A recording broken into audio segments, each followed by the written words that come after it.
Why waiting for motivation doesn't work. I've been thinking a lot about motivation lately, and specifically this idea that we need to feel motivated before we do something. I think we have that completely backwards.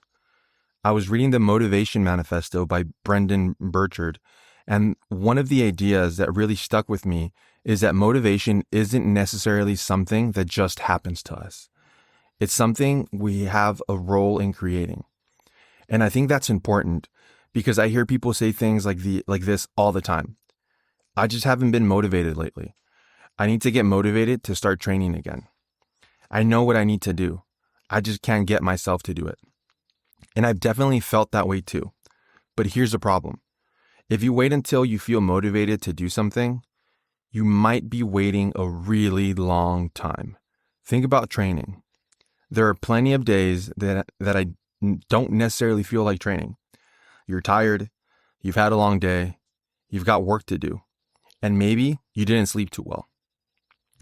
And if the requirement for training was that I had to feel incredibly motivated beforehand, I would probably miss a lot of workouts. But something interesting usually happens here. You start, you warm up, you do your first couple of sets, and 20 minutes later, you feel completely different. The motivation came after the action. And I think that's where we get confused. We assume the process looks like this: motivation, then action, and then progress. But a lot of the time, it actually goes like this: action, then progress, then motivation, and then you do something. You see yourself moving forward, and the progress gives you a reason to keep going. I've seen this with coaching too. Someone comes in and tells you they haven't exercised consistently in years. They're waiting for this moment where everything clicks. Monday, new month, new program, new diet, new shoes. Well, this one actually matters. Or whatever it is. But maybe the answer isn't finding more motivation. Maybe the answer is making the first action small enough that you don't need much motivation at all. Go for a walk. Do the workout. Read 5 pages. Write 1 paragraph. Make the phone call. And then do it again tomorrow. Because every time you follow through, you're building evidence. Evidence that you're actually the kind of person who does what they say they were going to do. And I think that's much more powerful than motivation. It's momentum.